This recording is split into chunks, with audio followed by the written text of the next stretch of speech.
The sun rose as it always had, a slow bleed of saffron and rose across the bruised silk of the pre-dawn sky. From her balcony on the easternmost turret, Isla watched it, feeling the first hesitant warmth on her face, her hands, the thin cotton of her nightgown. She had watched this sunrise 1,000 times, but today it was different. Today, it was the last. She drew the cool morning air deep into her lungs, holding it for a moment, trying to memorize the specific mortal mechanics of it, the expansion of her ribs, the quiet rush of breath.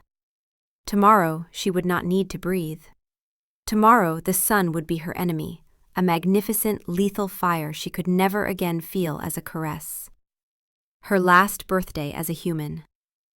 The thought was not a lament, not exactly. It was a statement of fact, as solid and unchangeable as the stone of the castle beneath her feet. She had chosen this path.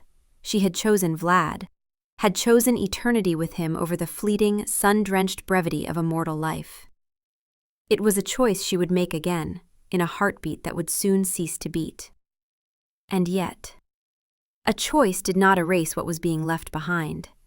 A gain did not nullify the loss. To step into forever, she had to step out of this, her one and only human life, and it deserved a proper farewell. She had planned her day with the quiet reverence of a priestess preparing a sacred rite. It would not be a day of celebration, not in the way the world understood it. There would be no cakes, no gifts, no boisterous well-wishes. Her celebration would be one of quiet acknowledgement, a personal pilgrimage through the small, sacred sensations of being alive. She would savor the taste of honey on her tongue, the scent of rain-damp earth in the gardens, the weight of a book in her lap, the warmth of a fire in the hearth. She would spend her final day collecting these moments like precious jewels, storing them away in the treasury of her memory before the senses that perceived them were irrevocably altered. A soft knock came at her chamber door. "My lady?" It was Alara, her handmaiden for the past decade. "Come in, Alara." The woman entered bearing a small tray.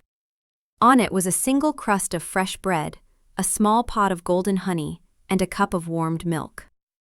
It was the simple breakfast she had requested, a meal of her childhood. Alara set it on the small table by the window, her movements gentle, her eyes full of a sorrow she was trying valiantly to conceal.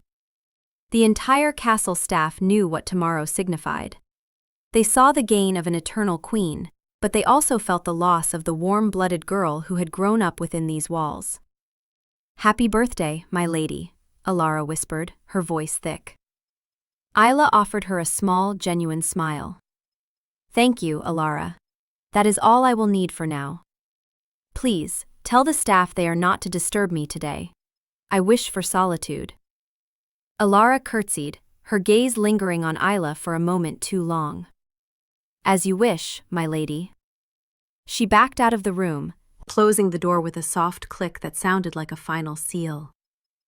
Alone again, Isla sat at the table. She broke the bread, the sound crisp and wholesome. She dipped a piece into the honey, watching the viscous gold drip slowly back into the pot. She brought it to her lips and closed her eyes, letting the sweetness flood her senses. It was just bread. It was just honey. But today it was a sacrament. It was the taste of the earth, of the sun, of the bees' labor. A complex, living sweetness she would never taste again. Her future palate would be attuned to a single, crimson note.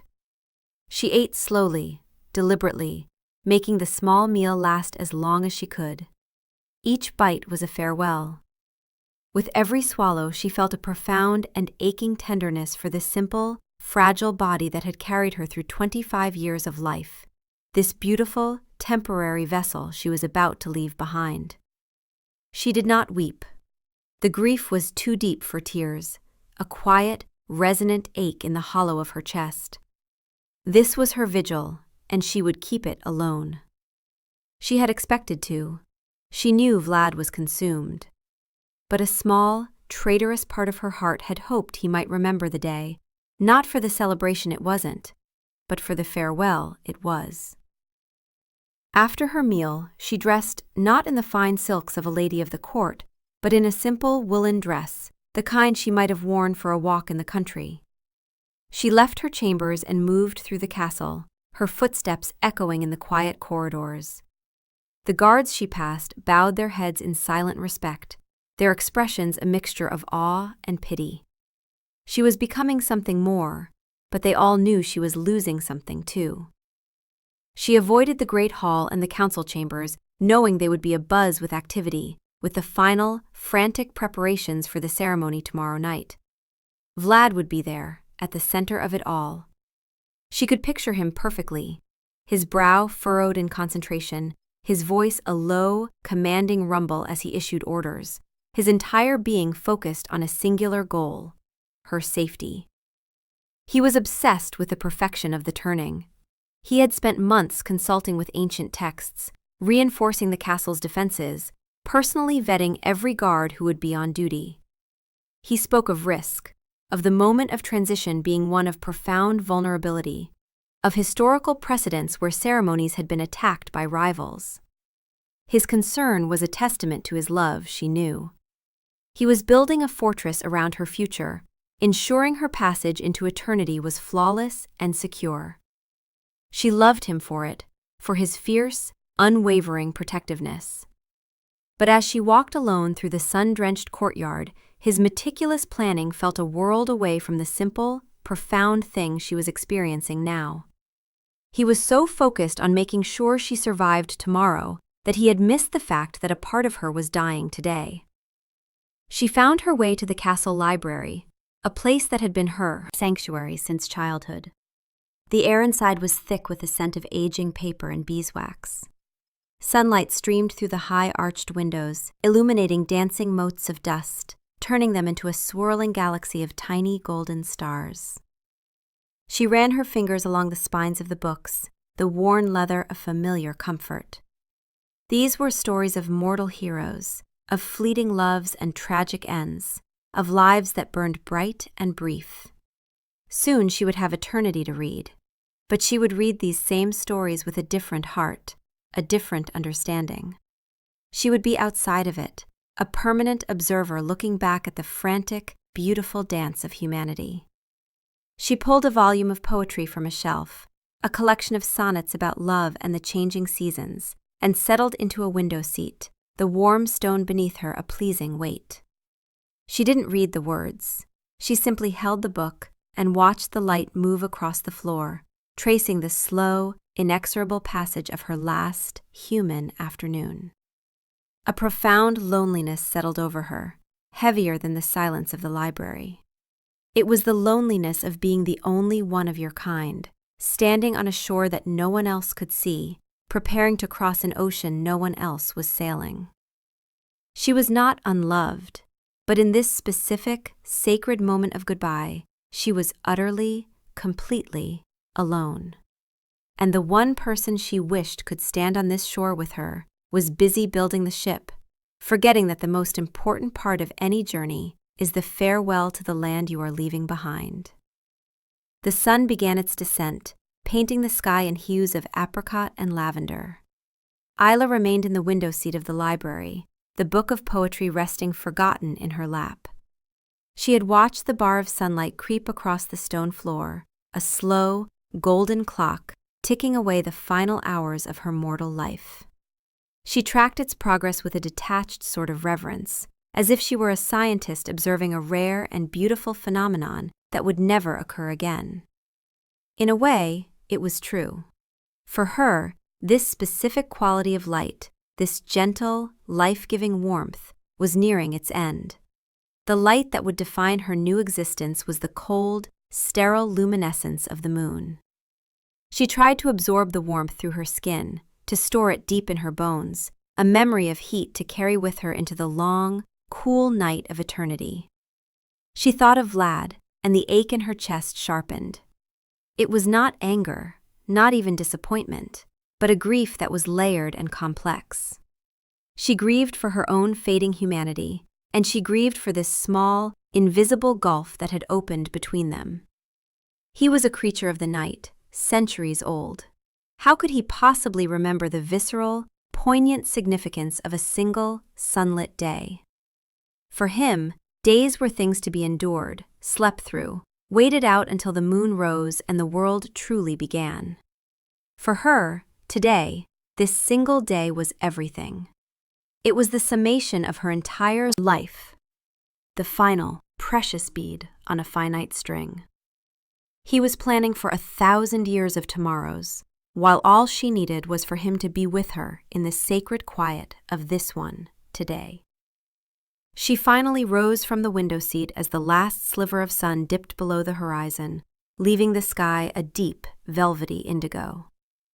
The library plunged into shadow, the rows of books becoming dark, silent sentinels. She made her way back to her chambers, the castle now lit by the flickering glow of torches that cast dancing, monstrous shadows on the stone walls. The preparations were intensifying. She could hear the distant clang of armor being polished, the low murmur of voices from the kitchens where a feast was being prepared, not for her, but for the vampire nobles who would attend the ceremony. It was a feast she would never taste. Elara had been in to light a fire in her hearth, and the room was filled with a soft, crackling warmth. On the table, a new tray had been set. This time it held a small, roasted bird, a piece of cheese, and a goblet of red wine, dark as a ruby. Her last supper. She sat, but she couldn't bring herself to eat. The solitude that had felt contemplative and sad during the day now felt sharp and painful in the encroaching night. The silence of the room was immense, broken only by the hiss and pop of the fire. She picked at the food, the flavors muted, the act of chewing and swallowing feeling alien and pointless. The wine was rich on her tongue, a ghost of the sustenance she would soon crave in a much more potent form. She drank it slowly, staring into the flames, her mind empty of thought, full only of a vast, quiet sorrow. The hours crept by. 8, 9, 10. The castle was alive with a nervous energy that did not penetrate the thick oak door of her room. Here, time was thick and slow, a heavy blanket of finality. She thought of her parents, gone for years now, and wondered what they would think. Would they be horrified? Or would they understand that she had chosen love over a life that would have ended in solitude anyway? She thought of her childhood friends, now married with children of their own, their lives following a familiar, sunlit path she had chosen to leave. She was not second-guessing her choice, but she was, for the first time, feeling its full weight. To gain Vlad, she had to lose everyone and everything else. And he wasn't here. She pushed the tray away, the food barely touched, and went to sit by the window that faced the moonlit gardens. The ceremony was to take place there, at the stroke of midnight. Tomorrow night. In 26 hours, everything would change. She wrapped her arms around herself, a gesture of self-comfort. A single tear finally escaped, tracing a cold path down her cheek. Then another. She didn't sob. It was a silent, desolate weeping, the tears a quiet libation to the life she was relinquishing. She wept for the sun she would never feel again, for the taste of bread and honey, for the simple joy of a deep, restful sleep that was not a form of death. She wept for the girl who had believed in fairy tales, never imagining she would become the monster at the end of one. She wept because she was saying goodbye to herself, and there was no one to hold her hand while she did it. She was the sole mourner at her own funeral. The weight of it was crushing, a physical pressure behind her ribs. She stayed by the window, a lonely silhouette against the moonlight, letting the tears fall until there were none left, leaving only a cold, hollow ache in their wake. In the great hall, Vlad stood over a long oak table covered in maps and diagrams of the castle grounds. His silver-streaked dark hair was uncharacteristically disheveled, and his crimson eyes, usually so calm and assured, were narrowed with intense, unyielding focus. He hadn't fed in 2 days, his thirst a dull throb he ignored in favor of the more pressing hunger for control, for absolute certainty. Around him, his most trusted commanders stood in respectful silence, their own immortal patience tested by their prince's obsessive attention to detail. "The eastern parapet," Vlad said, his voice low and resonant, a sound that could command armies. He tapped a point on the map with a long, elegant finger. "Captain Marius, you will place 4 of your best archers there. Their only task is to watch the tree line.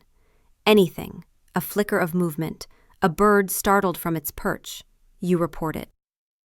"Yes, my prince."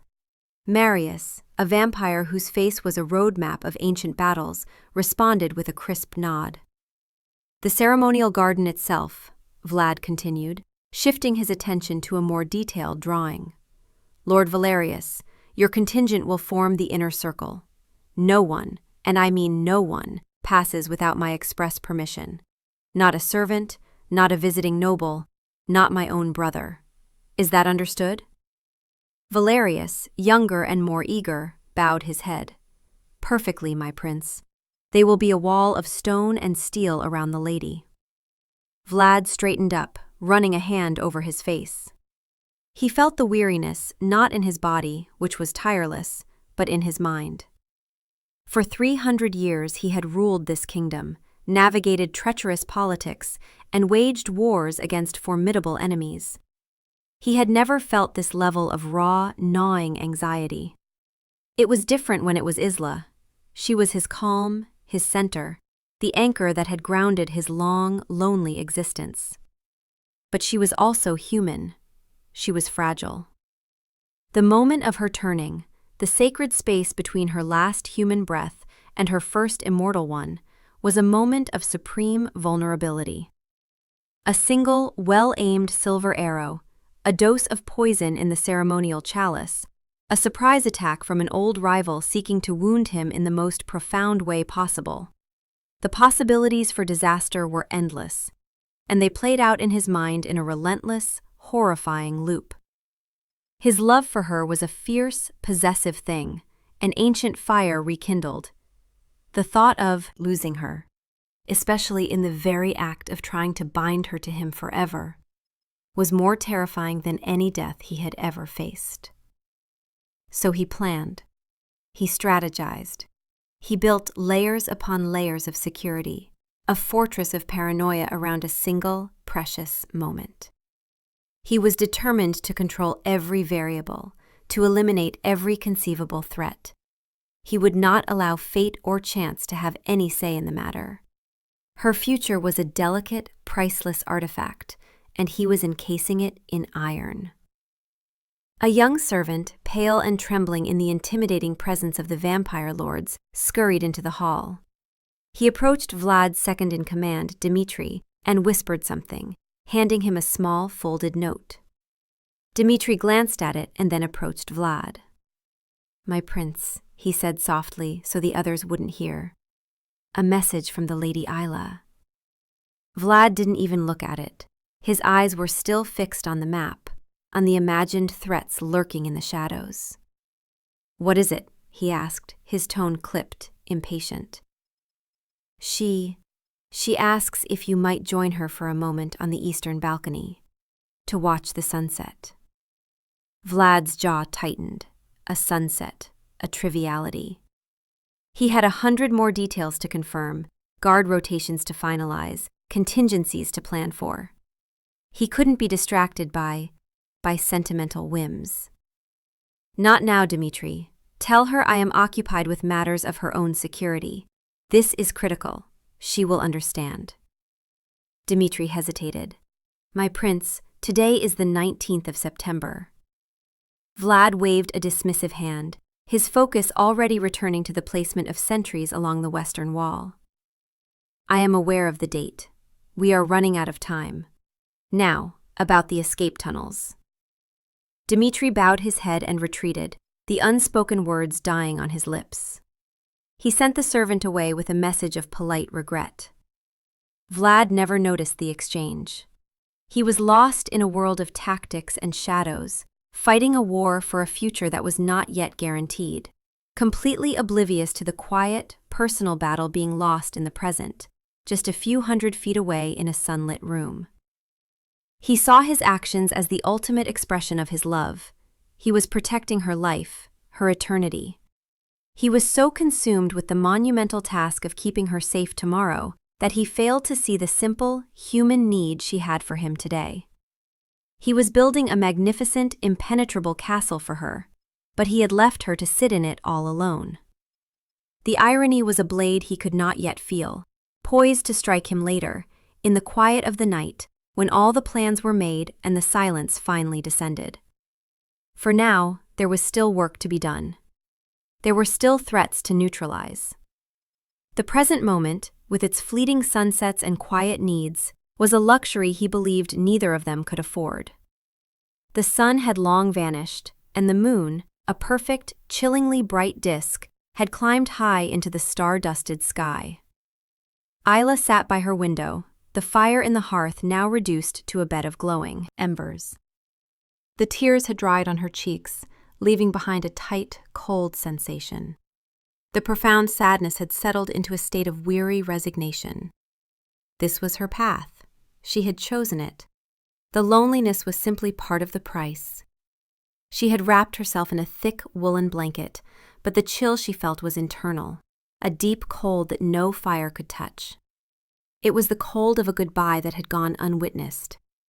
She had tried to honor her life, to hold a private, dignified wake for her own mortality, but the absence of the one person whose witness mattered most had turned her vigil into a hollow, lonely exercise. She understood his reasons. She truly did. Vlad's love was not a thing of soft words and gentle gestures. It was a fierce, formidable shield. He loved like he ruled, with absolute dedication and a strategic mind that saw threats in every shadow. His absence today was, in his mind, the greatest gift he could give her, the promise of a safe tomorrow. She knew this with the logical part of her brain, but her heart, still foolishly, stubbornly human, felt only the sting of his silence, the empty space beside her on the balcony as the sun went down. She felt like a soldier being sent off to a war he had orchestrated, her pack filled with the finest equipment and rations, while all she had truly needed was a hand to hold before stepping onto the battlefield. She heard the great clock in the castle's central tower begin to chime the hour of midnight. Each deep, resonant bell toll struck a blow against the silence of her room. 1, 2, 3, all the way to 12. Her birthday was over, her last human birthday. It had passed without a single word from him, without a single shared glance. It was now the day of her turning. In less than 24 hours, she would be reborn. The thought should have filled her with anticipation, with a thrill of excitement. Instead, it filled her with a profound and desolate emptiness. The transition felt less like a glorious becoming and more like a quiet, unceremonious death. Just as the last bell faded, the heavy oak door to her chambers creaked open. Vlad stood there, silhouetted against the torchlight of the corridor. He looked tired, the hard lines of his face softened with exhaustion, but his crimson eyes held a spark of triumph, of satisfaction. All his plans were in place. The fortress was secure. "My love," he said, his voice a low, pleased rumble. He stepped inside, closing the door behind him, and the room was plunged back into the intimate dimness of the dying fire. "It is done. Everything is ready. Tomorrow night, nothing in this world will be able to harm you. I have made certain of it." He walked toward her, a faint, proud smile on his lips. He was expecting her to share his relief, his triumph. He was bringing her the gift of a secure future. He stopped before her chair, his tall frame looming over her. He reached out to cup her cheek, his hand cool against her skin. It was only then, in the faint glow from the embers, that he truly saw her face. He saw the faint, silvery tracks of dried tears. He saw the deep, hollowed-out weariness in her eyes. He saw the untouched tray of food on the table, a testament to a solitary, joyless meal. The smile on his face faltered, then vanished completely. His own eyes, ancient and knowing, scanned the room, taking in the profound stillness, the aura of quiet grief that clung to the very air. His gaze fell upon the single goblet, the book of poetry, the woolen blanket she clutched around herself like armor. His face, a mask of controlled power moments before, went utterly blank. The triumphant light in his eyes was extinguished, replaced by a dawning, sickening confusion. He took a half-step back, his hand falling from her face as if burned. He looked from her tear-streaked face to the calendar on the wall, a page he hadn't bothered to look at all day. September 19th. Her birthday. The word echoed in the sudden, vast silence of his mind. Her last birthday. The realization struck him not like a gentle dawn, but like a physical blow, a battering ram to the chest. He hadn't just forgotten a date. He had forgotten her. He had forgotten the human girl who was still here, the one who needed to say goodbye before she could say hello to eternity. The truth of his failure, absolute and catastrophic, crashed down upon him. He had been so busy guarding the vessel of her future that he had left the person inside it to drown in the sorrow of the present. He had forgotten. Vlad stared at her, the silence in the room stretching into a taut, humming wire. The triumphant satisfaction he had felt just moments ago had evaporated, replaced by a cold, creeping horror that was entirely new to him. In his long life, he had made countless mistakes. Strategic errors in battle, political miscalculations, moments of brutal necessity. He had felt regret, fury, even remorse. But he had never felt this. This was a unique and terrible agony, a self-inflicted wound of such profound negligence that it made him physically recoil. He saw not just a forgotten birthday, but a day of sacred, irreplaceable significance utterly squandered by his own blind arrogance. He had treated her final day of sunlight, of breath, of mortal warmth as an inconvenience, a distraction from the real work of her transformation. "Isla," he finally breathed, his voice a raw, cracked whisper. It was the only word he could manage. She looked up at him, her eyes clear of accusation. There was only a deep, quiet sadness in them, a sorrow that seemed to encompass more than just her own lonely day. It was a sorrow for him, too, for what he had missed, for the love that had been so powerful it had blinded him. "You were busy," she said, her voice soft, but every word landed on him like a judge's gavel. "You were making sure I would be safe. You were focused on my future."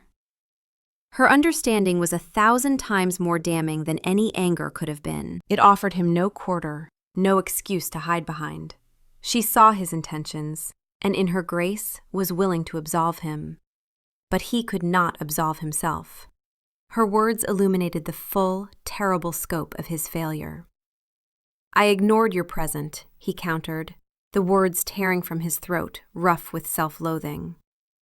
He finally moved, crossing the space between them in 2 long strides and sinking to his knees before her chair. He was the prince, the ancient, powerful ruler of a dark kingdom, and he knelt before her like a penitent, his head bowed.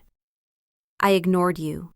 Today was your last sunrise, your last taste of wine, your last human day. And I was in a room with maps. I was planning for eternity, and I let the most precious single day of your life slip away, unhonored, unseen." He looked up at her then, his crimson eyes shimmering with a pain she had never seen in him before. It was the agony of a being who prided himself on control, on foresight, on power, realizing he had failed in the one way that truly mattered. He had failed in the simple, human act of being present. "I left you alone to grieve," he said, his voice breaking. "You were mourning the loss of your entire world, and I wasn't here. I was so terrified of some imagined enemy attacking you from the shadows that I became the one who wounded you, here, in the light." Isla reached out, her warm, living hand resting on his cool, still one. The contrast was stark, a reminder of everything they were, everything she was about to leave behind. "Vlad, I chose this. I chose you.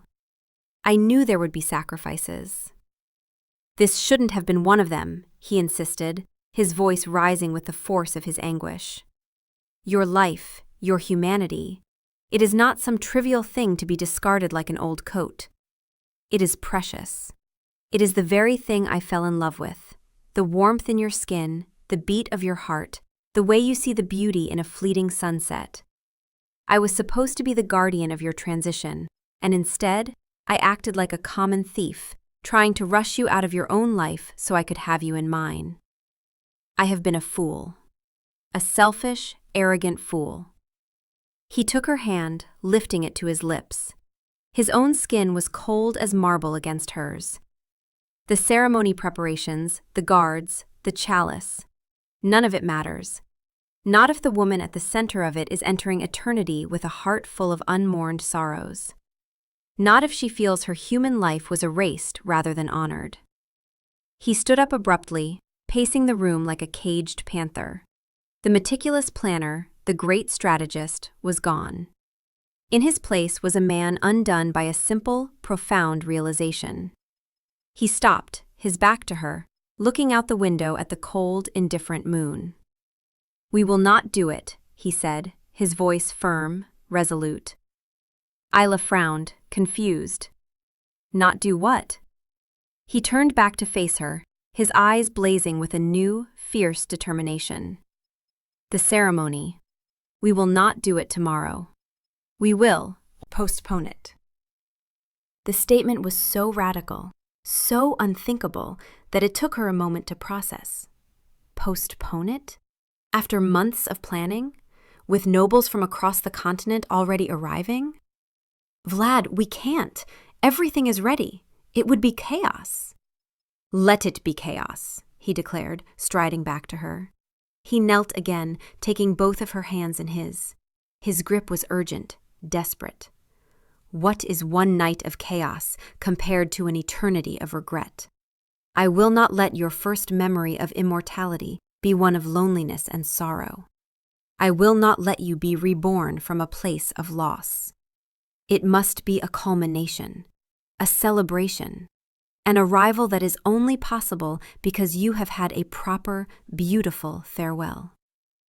He looked directly into her eyes, his own filled with a desperate plea for her to understand, to agree. "One more year, Isla. I am asking you for one more year. Give me one more year of your human life. Not for me to plan, but for us to live, together. Let me give you back what I stole from you today. Let me see the sunrise with you. Let me watch you taste every food, smell every flower. Let us honor this precious, beautiful life of yours, every single day, until you are so full of it that the transition feels not like an ending, but like a turning of a page in a book that you have read and loved and memorized completely. Please, let me fix this." The decision, once made, sent tremors through the castle, but Vlad was immovable. He stood before his council of vampire lords, his face set like granite, and announced the postponement of the ceremony. There were murmurs of confusion, whispers of outrage from the visiting nobles who had traveled for weeks. Valerius protested, speaking of the dishonor, the logistical nightmare. Vlad silenced him with a single glacial stare. "There is no dishonor greater than failing to properly value what is sacred," he stated, his voice ringing with an authority that permitted no argument. "The Lady Isla's humanity is sacred. We were preparing for a coronation when we should have been preparing for a farewell. We will take the time to do it correctly." His word was final. The guests were sent away with lavish gifts and curt apologies. The extra guards were dismissed. The meticulously planned ceremony was dismantled, piece by piece, until the castle returned to a state of quiet normalcy. For Isla, the morning after her forgotten birthday was the strangest of her life. She woke to the familiar sensation of sunlight on her face, but it was no longer tinged with the finality of being the last. It was instead the first sunrise of her final year. She found Vlad waiting for her on the eastern balcony, not dressed in his formal princely attire, but in simple dark trousers and a loose linen shirt. He had not slept. He had stood vigil there all night, waiting for the dawn he could not feel, but was determined to witness with her. He didn't speak as she came to stand beside him. He simply took her hand, his cool fingers lacing through her warm ones, and turned his face toward hers. He watched the sun's reflection in her eyes. He watched as the golden light washed over her skin, turning it luminous. He watched the tiny, contented smile that touched her lips as she tilted her head back, basking in the warmth. For him, this was the new ceremony. This was the rite. Witnessing. That first day set the pattern for the year that followed. It was a year lived with breathtaking, deliberate slowness. Time, which had once seemed like an enemy to be outrun, became their most precious treasure. They did not fill it with grand adventures or epic journeys, not at first. They filled it with the small, sacred acts of mortal life. Every morning, without fail, they stood on the balcony and watched the sun rise. Every day they would walk through the castle gardens, and Vlad would ask her to describe the scents to him. The peppery fragrance of marigolds, the sweet perfume of climbing roses, the clean, earthy smell of the soil after a rain shower. He could no longer smell these things himself, his senses having been sharpened to blood and dust and cold stone. But he learned them again through her. Their meals became rituals of shared sensation. He would sit with her while she ate, a goblet of wine in his hand that he never drank. He would watch her face as she tasted a ripe summer strawberry, a sharp aged cheese, or a flaky, buttery pastry fresh from the castle ovens. "Tell me," he would say, his voice a low, gentle command. And she would.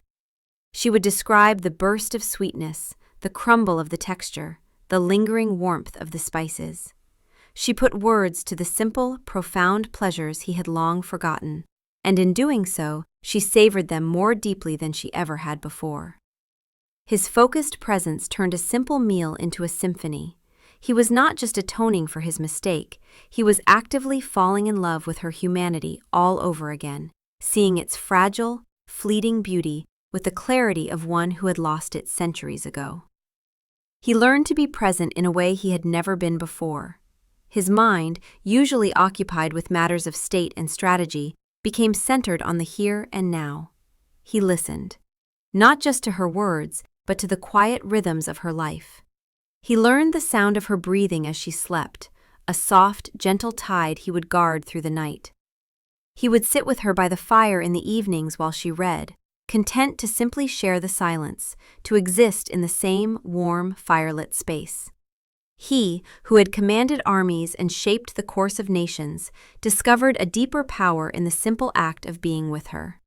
His love, once a shield, was reforged into a mirror, reflecting the preciousness of her life back at her, making her see it, truly see it, for the first time. It was not a year of mourning.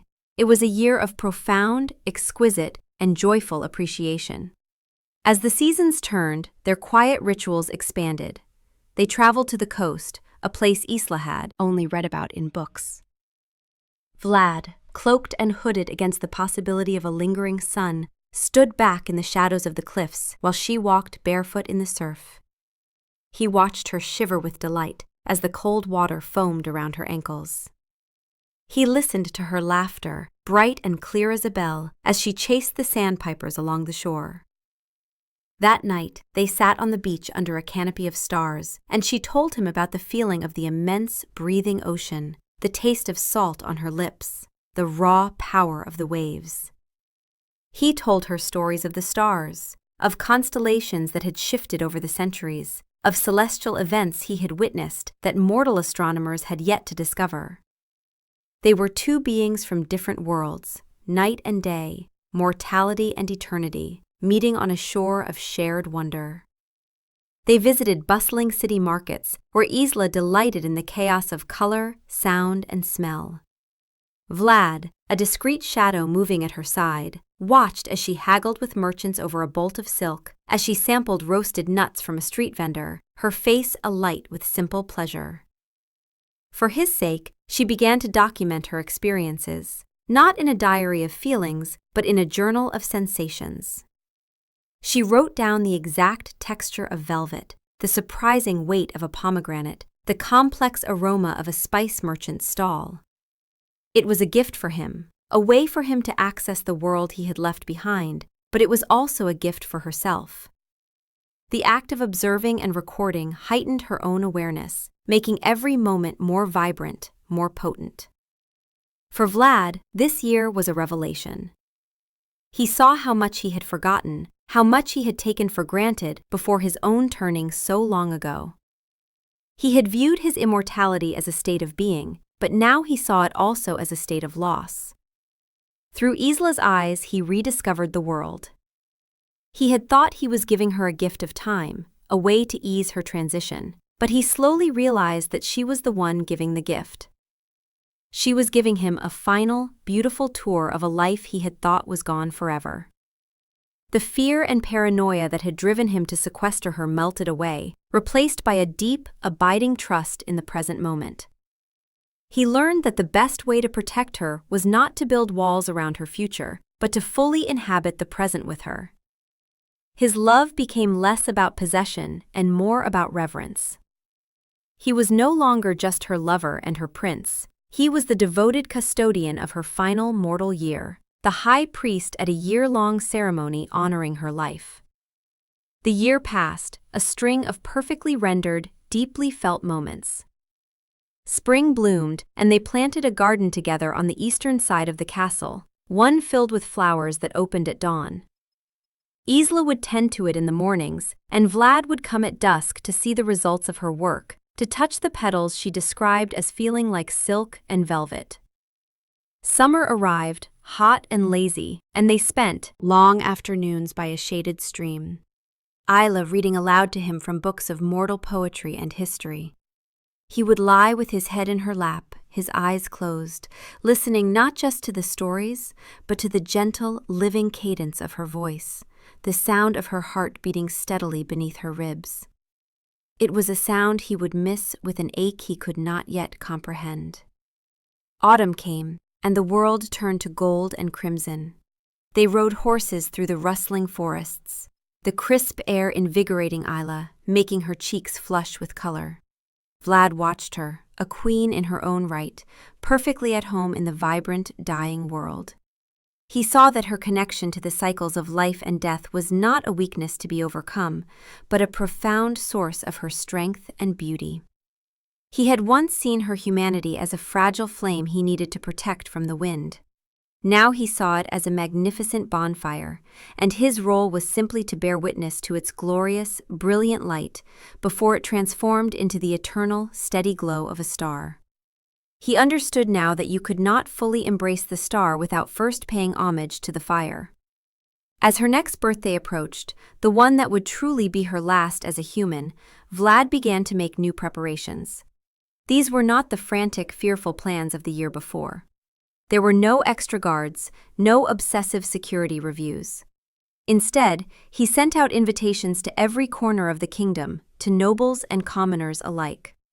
The message was simple. They were to come to the castle to celebrate the life and humanity of their Lady Isla. It was not to be a somber affair. He commissioned musicians, not for the ethereal, haunting melodies of the vampire court, but for the lively, foot-stomping folk music of the human villages. He ordered a feast, not of dark wines and rare meats for his own kind, but of everything Isla had savored over the past year. Honey cakes and roasted fowl, fresh baked bread and wheels of sharp cheese, barrels of cider and wine. The day arrived, a perfect, crisp autumn afternoon. The castle courtyards, once slated to be a sterile ceremonial ground, were transformed into a joyous festival. The entire kingdom, it seemed, had come to honor her. She walked among them, not as a remote lady of the castle or a future immortal queen, but as one of them. People offered her flowers, small carved trinkets, and heartfelt blessings. Children danced around her, their laughter filling the air. She tasted every dish, shared a dance with an old farmer, and listened to the stories of the people she would soon watch over for centuries. Vlad remained in the shadows of the castle walls, a proud, silent observer. He watched her move through the celebration, a beacon of warmth and life. He saw the genuine love in the eyes of the people, their gratitude for this day, for this chance to celebrate her as she was. He had, in his initial folly, planned to spirit her away from her world in secret, to turn her in the sterile silence of a guarded garden. Now he had brought her world to her, to let her say goodbye not in lonely grief, but in a triumphant, joyous celebration of all that she had been. That evening, as the festivities wound down, she found him on the balcony where their year had begun. She stood beside him, her heart full to bursting. "Thank you," she whispered, her voice thick with emotion. He turned to her, his crimson eyes soft in the twilight. "For what? I am the one who is grateful. You gave me a gift I never knew I needed. You taught me how to see again." "You gave me my life back," she said, "before I had to give it up. A year ago I was preparing to mourn alone. Tonight I feel like the most celebrated woman in the world. I don't feel like I'm losing anything. I feel like I have everything, stored up, safe." She placed a hand on her heart. "In here, because you saw it with me."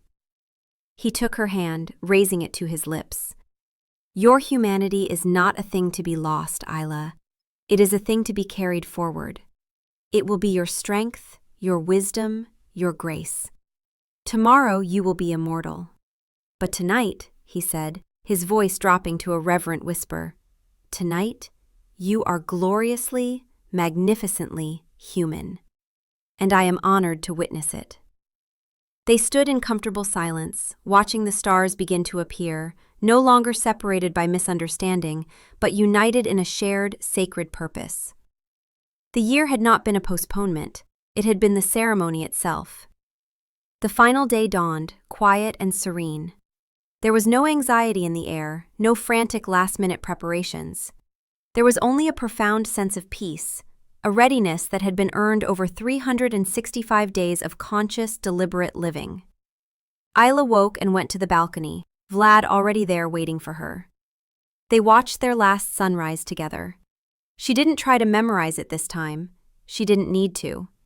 She had a year of sunrises stored in her heart, each one witnessed, each one honored. She felt the warmth on her skin, a final, gentle kiss from a world she was about to transcend, and she smiled. It was a smile of gratitude, not of grief. She spent the day in quiet reflection, not with the lonely sorrow of the year before, but with a sense of completion. She walked through the castle, touching the familiar stone, smelling the beeswax candles, listening to the distant sounds of daily life. Every sensation was a fond farewell to an old friend. She was not being torn from her life, she was graduating from it, with honors. She felt a deep, abiding peace, a sense of rightness that settled deep in her bones. The fear of the unknown had been replaced by a calm curiosity. The grief for what she was losing had been transformed into a profound appreciation for what she had had. As night fell, she dressed in a simple white gown. Ilara helped her, her hands gentle, her eyes no longer filled with pity, but with a kind of reverent awe. There were no tears today. Isla looked at her reflection, at the warm-blooded, breathing woman staring back at her, and she felt a surge of love for that person, for the life she had lived. She was ready to let her go. Vlad came to her chambers as midnight approached. He, too, was dressed simply. He held out his hand. "Are you ready?" he asked, his voice soft, not a question of her courage, but a simple inquiry into her state of being. "I am," she said, and her voice was clear and steady. She placed her hand in his, and there was no sense of an ending, only of a beginning. They walked not to the formal ceremonial garden, but to the small private one they had planted together, the one filled with flowers that were now closed in sleep under the light of the full moon. The air was cool and smelled of damp earth and night-blooming jasmine. There were no guards, no onlookers, only the two of them and the silent, watching moon. The year of shared presence had been the ultimate protection. Their love had forged an armor more powerful than any wall of steel. He led her to the center of the garden, to a small stone bench. He had a simple silver chalice, not the ornate jewel-encrusted artifact from the original plan. He had drawn his own blood into it, a willing, loving offering.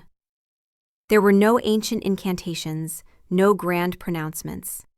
This was not a prince claiming his consort. This was a man sharing his soul with the woman he loved. He knelt before her, holding the chalice up to her. "This will not erase what you were," he said, his voice imbued with the sacred sincerity of an oath. "It will only add to what you are. All that you have been, all the sunrises and seasons and sensations of your human life, you will carry them with you. They will be your anchor in the long tides of eternity. You have honored your life, my love. Now, a new one begins." She took the chalice, her warm hands covering his cool ones. She looked into his eyes, and in their crimson depths, she saw not a predator, but her partner, her witness, her home. She saw the reflection of a year lived so fully, so beautifully, that it had become its own form of eternity. She felt no fear, only a vast, expansive love. She lifted the chalice to her lips and drank. The transition was not a violent tearing, but a quiet, graceful unfurling, like a night flower opening to the moon. She was not losing the sun. She was simply learning to carry its warmth within herself, a permanent, internal dawn. Her last human thought was not of loss, but of gratitude. Her first immortal one was of peace. The love that had been wise enough to wait had transformed a painful ending into a sacred and perfect beginning.